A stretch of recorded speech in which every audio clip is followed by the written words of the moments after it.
구약성경 이사야 52장 7절 말씀입니다. 구약성경 이사야서 52장 7절 한 절의 말씀입니다. 구약성경 이사야 52장 7절 한 절의 말씀, 우리가 함께 목소리를 맞춰서 함께 읽도록 하겠습니다. 이사야 52장 7절입니다. 좋은 소식을 전하며 평화를 공포하며 복된 좋은 소식을 가져오며 구원을 공포하며 시온을 향하여 이르기를 내 하나님이 통치하신다 하는 자의 산을 넘는 발이 어찌 그리 아름다운가. 아멘. 할렐루야. 오늘 하루도 하루 종일 수고하시고 또 이렇게 수요 저녁 예배를 기억하셔서 또 함께 하나님을 예배하고 찬양으로 영광 돌리고 말씀의 은혜를 나눌 수 있게 되어서 정말 감사를 드립니다. 이 시간 아름다운 발걸음이라는 제목을 가지고 여러분들과 함께 하나님의 말씀을 나누고자 합니다. 여러분, 혹시 올림픽 경기 종목 중에 마라톤 알고 계시죠? 혹시 이 마라톤의 역사에 대해서 알고 계십니까? 이 마라톤이 어떻게 생겨났을까요? 이 올림픽의 꽃이라고 할 수 있고 올림픽의 모든 경기의 마지막에 하는 이 마라톤은, 이 마라톤 경기는 이 고대의 역사적 사건을 배경으로 해서 시작이 되었습니다. 그 시작은 주전 490년 이 페르시아의 다리우스 왕은 그 페르시아의 다티스 장군을 총사령관으로 세워서 그리스 아테네를 침공해 왔습니다. 전함 600척과 보병 10만, 기병 1만 명, 그렇게 11만의 군사를 가지고 전함 600척을 가지고 그렇게 어마어마한 병력을 가지고 아테네를 침공해 왔습니다.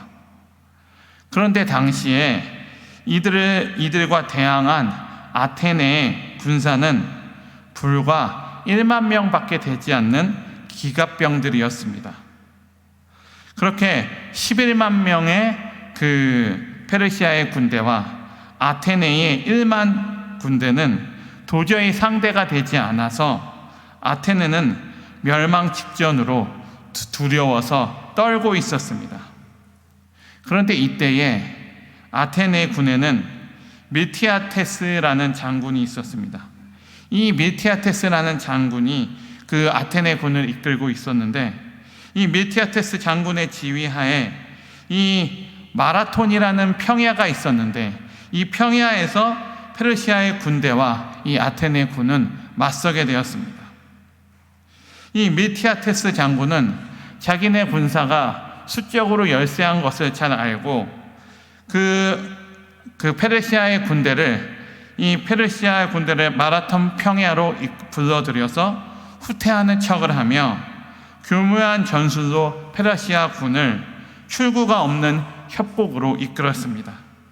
출구가 없는 협곡으로 페르시아 군을 유인한 후에 그 매복해 있던 아테네 군을 동시에 이렇게 둘러싸서 일시에 공격함으로 그 페르시아 군대의 주력 부대를 완전히 파멸시키고 나머지는 급하게 후퇴하게 되었습니다. 이렇게 돼서 그 페르시아의 주력 군대가 무너지자 그 페르시아의 군대는 속속들이 무너졌고 1만의 군대로 페르시아의 11만의 군대를 이 아테네는 그 공격을 막아낼 수가 있었습니다. 그렇게 그러한 공격을 막아내고 이 아테네는 기적적으로 승리를 할 수 있었습니다.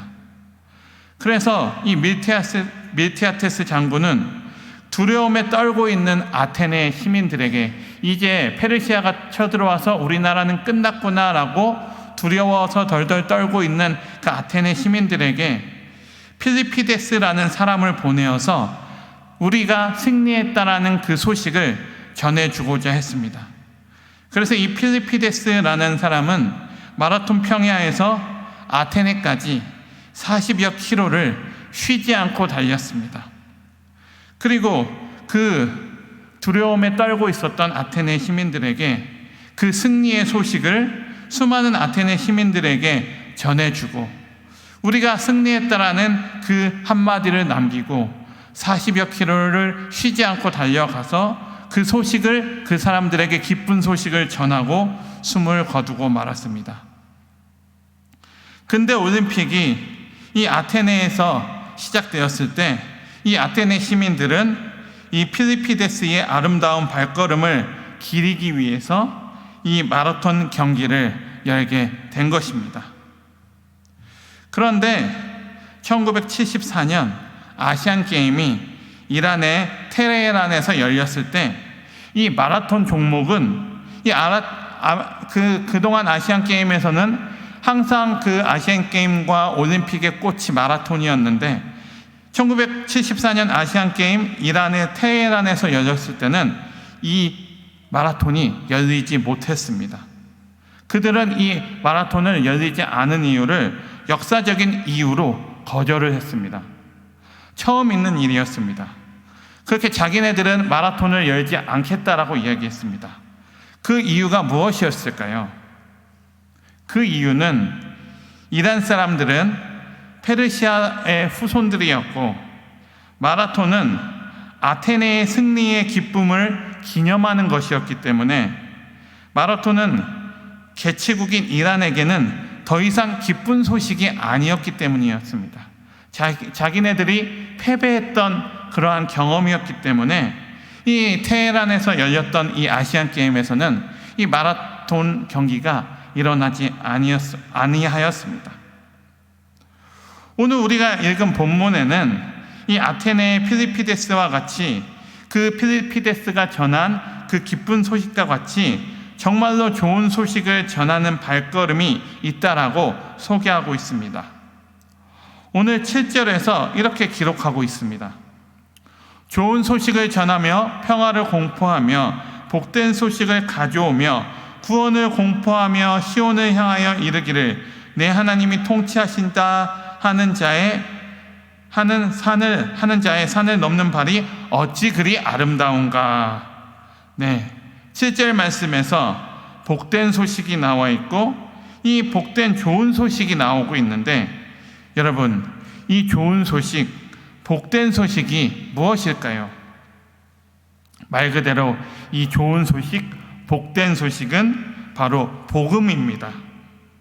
하나님이 우리를 사랑하신다라는 그 소식, 하나님이 끝까지 우리를 사랑하시고 우리 죄를 위하여 십자가에 달려 돌아가시고 다시 살아나셨고 하늘로 올라가셔서 지금도 우리의 하나님이 되신다라는 그 사실이 바로 복음인 것입니다. 우리는 하나님이 우리를 끝까지 사랑하신다, 이것이 복음이다 라는 이 말을, 하나님이 우리를 사랑하신다라는 이 말을 너무 많이 들어서 이제는 무감각해졌습니다. 그런데 하나님이 우리를 끝까지 사랑하신다라는 이 사실이 정말로 복음입니다. 달리 어떻게 표현할 방법이 없습니다. 하나님은 우리를 사랑하십니다.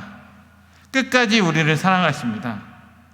로마서 10장 14절에서 15절에서 바울 사도는 하나님의 사랑을 이렇게 이야기하고 있습니다.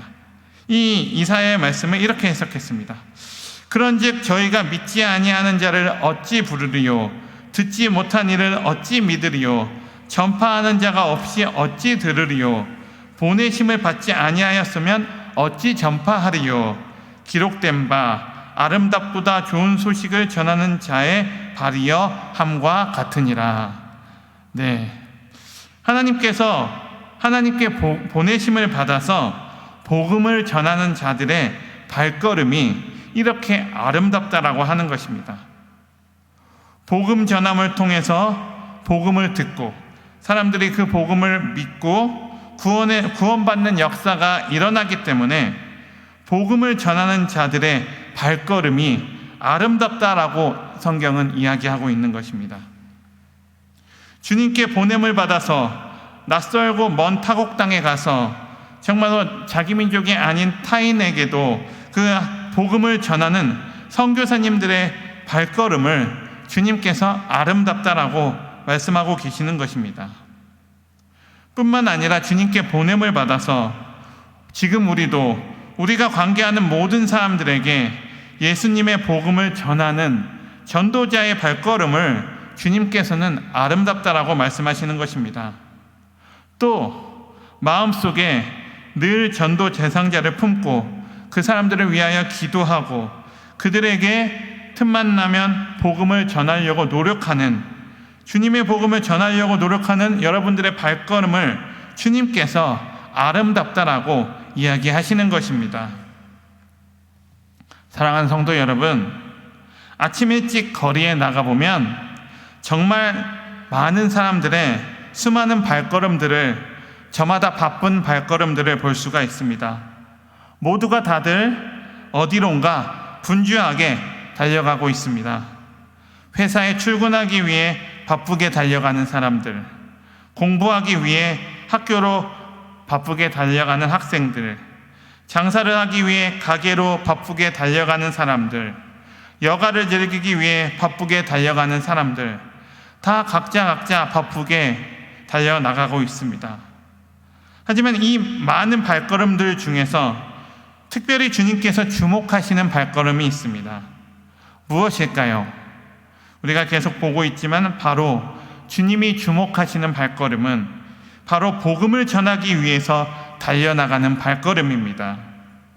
오늘 말씀에도 그 발걸음을 주님께서 참으로 아름다운 발걸음, 복된 발걸음이라고 하셨습니다. 이 아름다운 발걸음, 오늘 우리는 본문에서 이 아름다운 발걸음의 특징을 함께 찾아보기를 원합니다. 이 아름다운 발걸음의 첫 번째 특징은 바로 보냄을 받았다라는 것입니다. 로마서 10장 15절에 보면 이렇게 말씀하고 있습니다. 보내심을 받지 아니하였으면 어찌 전파하리요. 말씀에서는 복음을 전하는 사람들을 보내심을 받은 사람들이라고 이야기하고 있습니다. 이들의 발걸음이 아름다운 이유 가운데 하나가 바로 하나님께 보냄을 받았기 때문에 이 발걸음이 아름답다라고 이야기합니다. 마가복음 16장 15절에서도 주님께서는 제자들에게 마지막으로 이렇게 당부하셨습니다. 또 이르시되 너희는 온 천하에 다니며 만민에게 복음을 전파하라. 또 마태복음 28장 19절에서도 그러므로 너희는 가서 모든 민족으로 제자를 삼아 아버지와 아들과 성령의 이름으로 세례를 베풀고 라고 말씀하셨습니다. 예수님께서 제자들을 파송하셨다라는 것입니다. 그렇습니다. 주님의 제자는 모두가 예수님께 파송받은 사람들입니다. 그리고 우리 모두는 이러한 파송 의식을 가지고 살아가는 사람들입니다. 주님께서 나를 보내셨다. 나는 파송받아 온 사람이다. 라는 것입니다. 직장에서, 가정에서, 어떤 모임에서, 삶의 터전 그 어느 곳에서라도 나는 주님께 파송받아 온 사람이다. 라고 그런 파송 의식을 가지고 살아가는 사람들이 바로 주님의 제자라는 것입니다. 뿐만 아니라 군에 가는 것도 주님께 파송을 받아 가는 것입니다. 때문에 우리 청년들이 군에 가는 시간이 절대로 낭비하는 시간이 아닙니다. 군에 가서 주님을 더욱더 깊게 만나고 힘든 가운데서도 더욱더 주님을 의지하기 때문입니다. 제가 모교회에서 청년으로 있을 때 미국으로 이 대학원 박사과정으로 공부하러 유학을 가는 저보다 1살 많은 형님이 계셨습니다. 근데 저는 그 형님이 이제 언제 돌아올지 모르는 유학길을 떠나면서 그 형님이 기도 제목이 아직도 기억에 남습니다. 그 형님은 교회에서 주일학교 교사와 찬양팀과 청년부 리더 정말 여러 가지로 교회 곳곳에서 섬겼고 주님을 사랑하는 것이 정말로 느껴지는 그런 형님이었습니다. 그런데 그 형님은 미래를 위해서 기약 없이 유학길을 떠나면서 기도 제목을 내놓았는데 그 기도 제목이 이런 것이었습니다. 제가 지금 교회를 떠나서 제 공부를 하기 위해 유학을 가지만 전 그곳에 가서도 하나님의 복음을 전하라는 사명을 가지고 그곳에 갑니다. 다른 그 무엇보다도 그 사명을 잘 감당할 수 있도록 기도해 주세요. 이렇게 기도 제목을 남기고 그 유학길을 떠났습니다. 정말로 멋있었습니다. 사랑하는 성도 여러분, 우리는 군에 가든지 외국에 유학을 가든지 어디에 있든지 주님께 파송을 받아 간다라는 이 파송의식을 가지고 믿음 생활하는 저와 여러분들이 되었으면 좋겠습니다. 하나님께서는 그런 사람들의, 이러한 하나님께 파송의식을 가지고 살아가는 그 사람들의 발걸음을 기억하시고 그 발걸음을 주목하시고 그 발걸음에 함께 하십니다. 그리고 바로 이러한 발걸음이 바로 아름다운 발걸음입니다. 사랑하는 성도 여러분, 교회를 중심으로 볼 때 사람들의 발걸음은 두 가지의 종류의 발걸음으로 볼 수가 있습니다. 첫 번째는 교회를 향해 나아오는 발걸음입니다. 이것을 에클레시아라고 할 수 있습니다. 헬라어로 이 에클레시아라는 단어는 교회를 의미하는 단어이기도 합니다. 예배를 드리기 위해서 교회로 나오는 발걸음입니다. 또 다른 하나의 발걸음은 교회에서 세상으로 나아가는 발걸음입니다. 교회로 예배를 드리기 위해서 나오는 발걸음은 에클레시아라고 했다면, 교회에서 세상으로 나아가는 발걸음은 이것을 우리는 디아스포라라고 할 수 있는데, 이 디아스포라라고 하는 이 헬라어 단어는 흩어지다, 분산되다라는 뜻을 가지고 있습니다. 이 단어의 뜻대로 예배 드린 후에 하나님의 말씀을 들고 세상으로 나아가는 발걸음이라는 뜻입니다. 이러한 관점에서 볼 때 우리는 사람을 두 종류로 구분해 볼 수가 있습니다.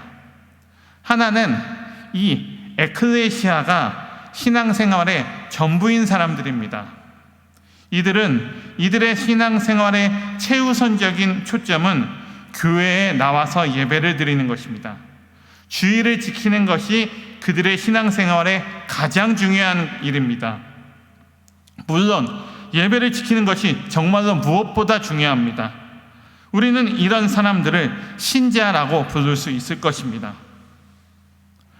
또 다른 하나는 이 에클레시아는 기본이고, 교회에 나와서 예배를 드리고 예배를 지키고 예배를 드리는 것은 기본이고, 이 디아스포라라는 이 디아스포라라는 단어의 뜻처럼 이 디아스포라의 신앙생활에 무게가 실려 있는 사람들의 발걸음이 있습니다.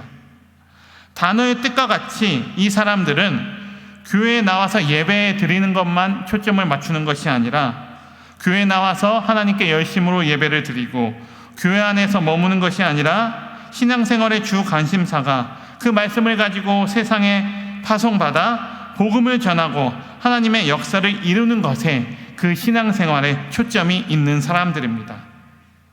우리는 이런 사람들을 제자라 부를 수 있을 것 같습니다. 사랑하는 성도 여러분, 우리는 어느 쪽에 더 가까우신가요? 예수님 당시에도 그리고 오늘도 마찬가지입니다. 신자는 많으나 제자는 적었습니다. 예수님께서는 제자들을 보내셨습니다. 그리고 보내심을 받은 제자들의 발걸음을 아름답다라고 하셨습니다.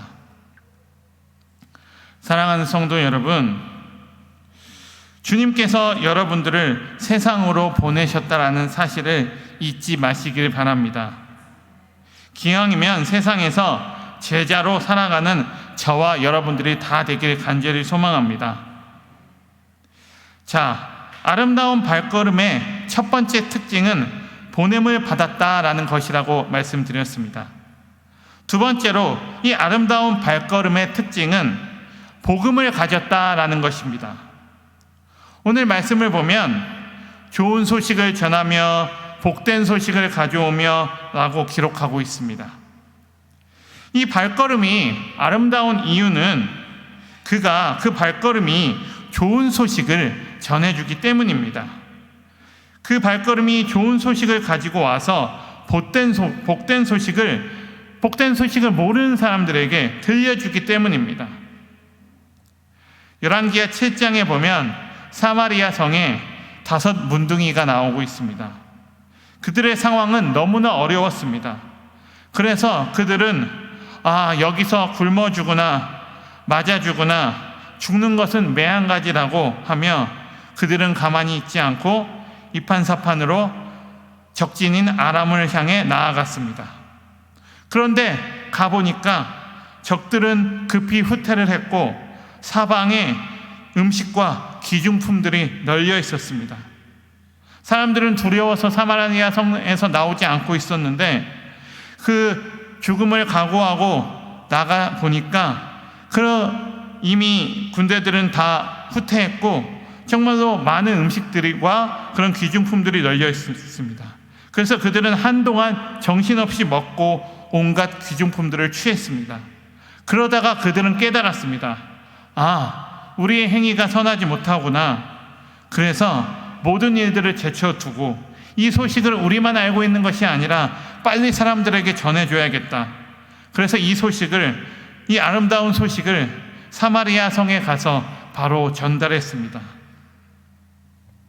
사랑하는 성도 여러분, 여기 있는 우리 모두는 예수님을 만나서 그 삶의 변화를 다 경험한 사람들입니다. 예수님을 만나서 그 삶이 행복해진 사람들입니다. 예수님 때문에 더할 수 없는 축복을 누리며 사는 사람들입니다.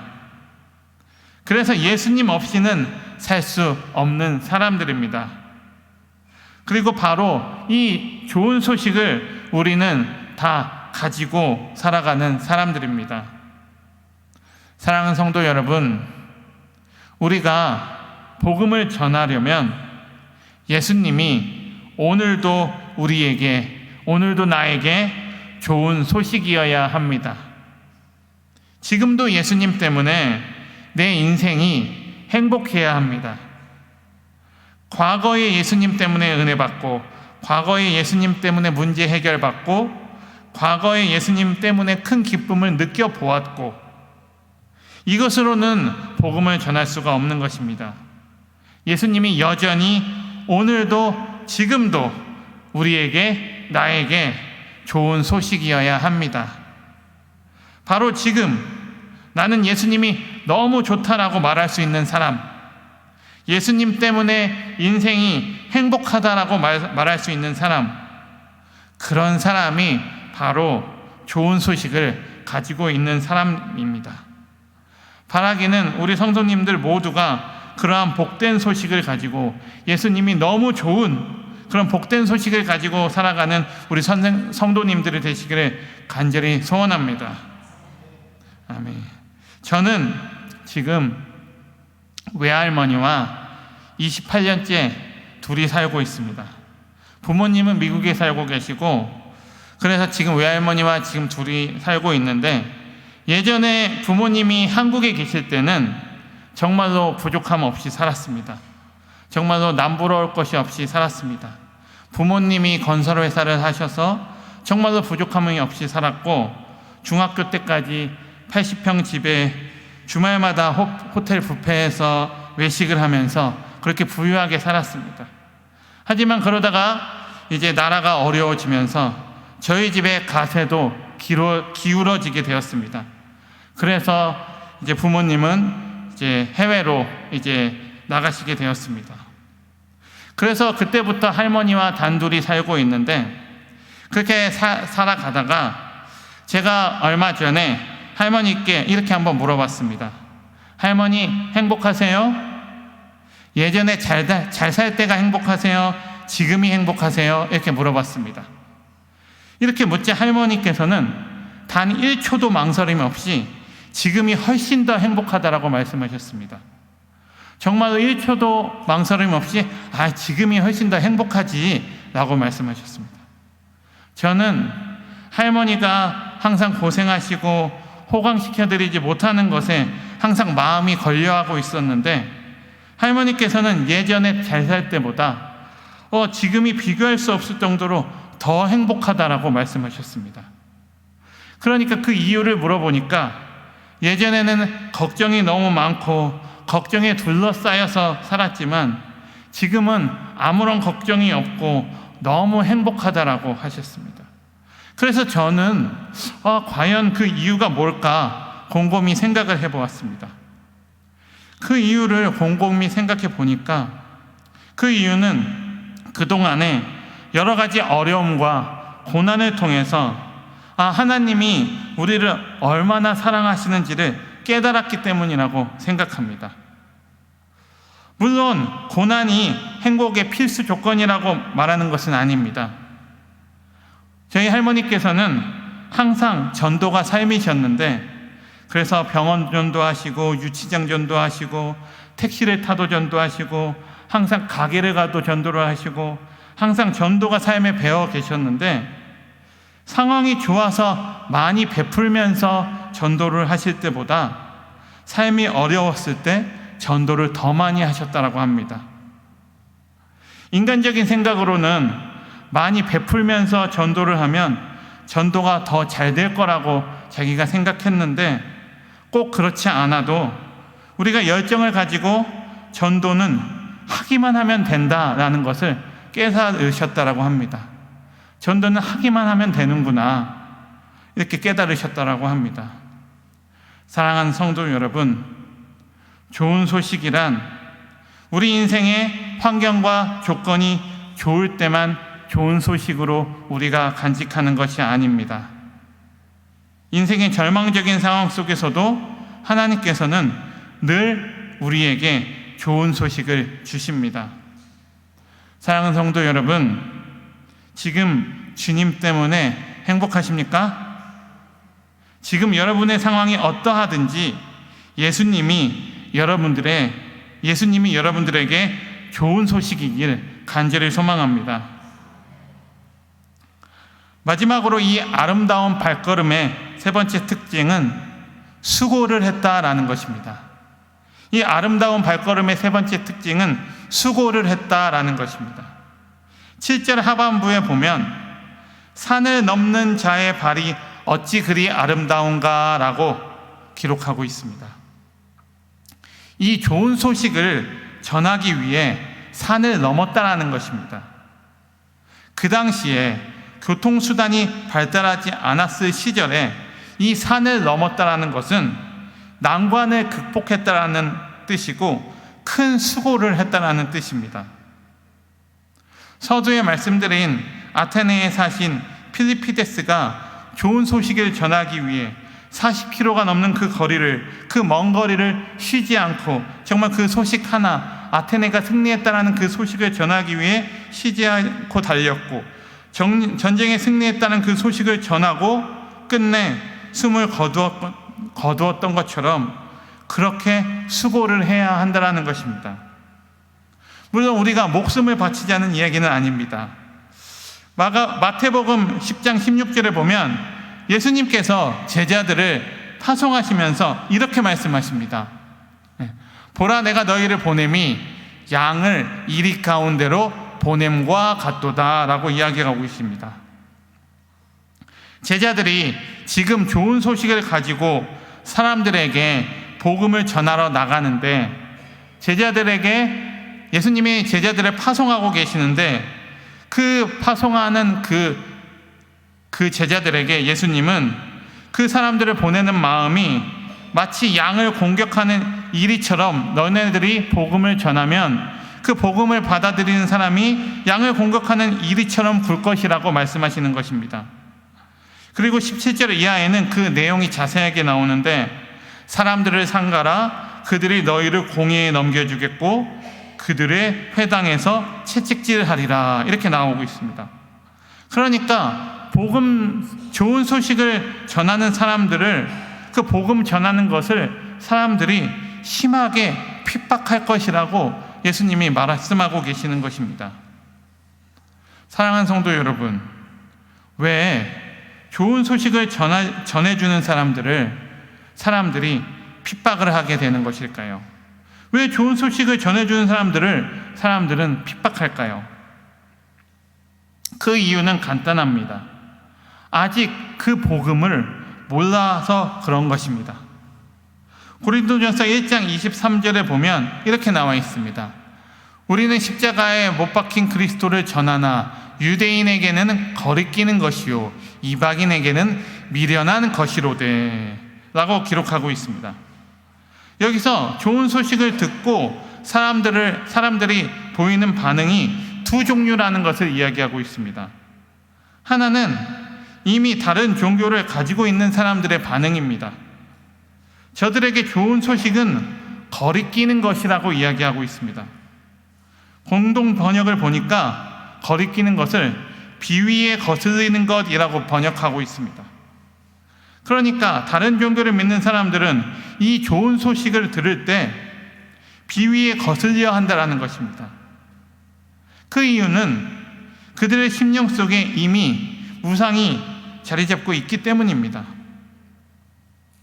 또 다른 반응은 아직 종교라는 것을 가지고 있지 않아서 모든 것을 이성적으로 판단하는 사람들의 반응입니다. 종교가 없는 사람들의 반응입니다. 그 사람들에게는 이 좋은 소식은 미련한 것이라고 기록하고 있습니다. 미련하게 보인다는 것입니다. 어리석어 보인다는 것입니다. 아무리 생각해도 2000년 전에 우리와 아무런 상관이 없는 이스라엘 땅에서 예수라 하는 청년이 십자가에 못 박혀 죽었다는데 그것이 지금 나와 무슨 상관인가?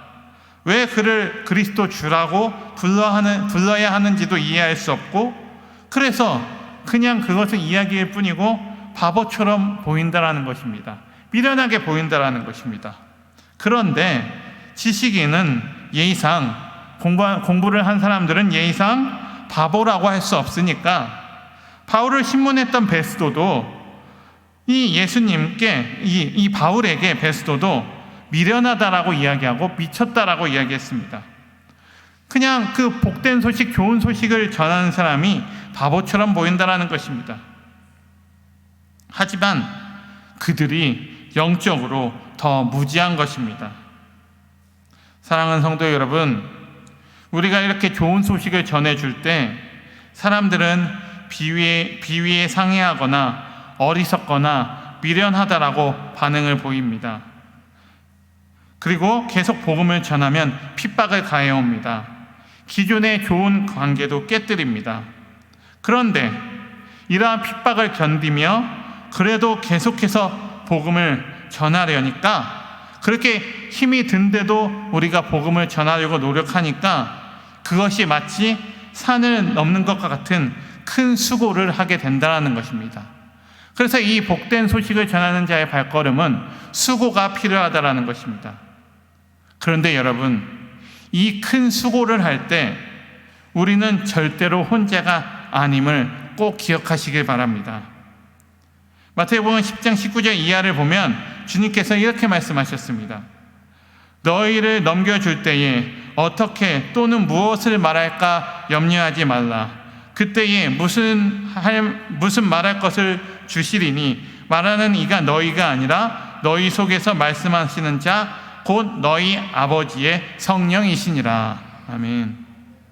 우리에게 성령 하나님께서 함께 하셔서 우리가 복된 소식, 좋은 소식, 그런 복음, 아름다운 소식을 전할 때 성령 하나님께서 함께 하셔서 그 핍박을 이겨낼 수 있도록 인도해 주신다라는 것입니다. 우리가 그 수고를 하는 아름다운 소식을 전하는 발걸음을 할 때 성령 하나님께서 함께 해주신다는 것입니다. 사랑하는 성도 여러분, 전도는 성령이 하시는 것입니다. 사도행전을 우리가 실제로는 성령행전이라고 부르는 이유도 거기에 있습니다. 사도들이 복음을 전하기 위해 애쓰고 수고하지만 실제로 열매를 맺게 하시는 분은 성령 하나님이시기 때문입니다. 성령 하나님께서 우리에게 전할 말씀을 생각나게 해주시고 핍박을 이길 수 있는 지혜도 주시고 견딜 만한 힘도 우리에게 주시는 것입니다. 그뿐만이 아니라 그 복음을 전하는 사람들에게 먼저 찾아가서 그 복음을 듣는 사람들의 마음도 움직이십니다. 비위상의하던 그 사람들이 복음에 관심을 기울이기 시작합니다. 어리석다라고 미련하다라고 한 그 사람들이 마음의 문을 열게 됩니다. 성령의 역사로 저들의 심령 속에 믿음이 생겨나게 된다라는 것입니다. 그렇기 때문에 우리는 성령 하나님께서 그 심령을 움직여 주시기를 기도하고 또 믿고 기대하면서 우리는 수고를 해야 할 따름입니다. 그렇게 아름다운 발걸음을 이어나가야 하는 것입니다. 말씀을 정리하도록 하겠습니다. 오늘 우리는 오늘의 말씀에서 살펴본 것처럼 복음을 전하는 아름다운 발을 가져야 하겠습니다. 그리고 아름다운 발걸음을 걷는 저와 여러분들이 되기를 간절히 소망합니다. 그 아름다운 발걸음은 먼저 보냄을 받은 발걸음입니다. 그리고 그 발걸음은 복음을 가진 발걸음입니다. 그리고 그 발걸음은 수고를 하는 발걸음입니다. 사랑하는 성도 여러분, 2024년 새해가 된 지도 4개월이 지났습니다. 2024년의 3분의 1이 지났는데 다시금 우리의 마음을 새롭게 하고 우리 성도님들 모두가 복음을 전하는 아름다운 발을 소유하시기를 간절히 소망합니다. 우리 모두가 그렇게 아름다운 발걸음을 함께 걸어가는 저와 여러분들이 되기를 간절히 소망합니다. 아멘.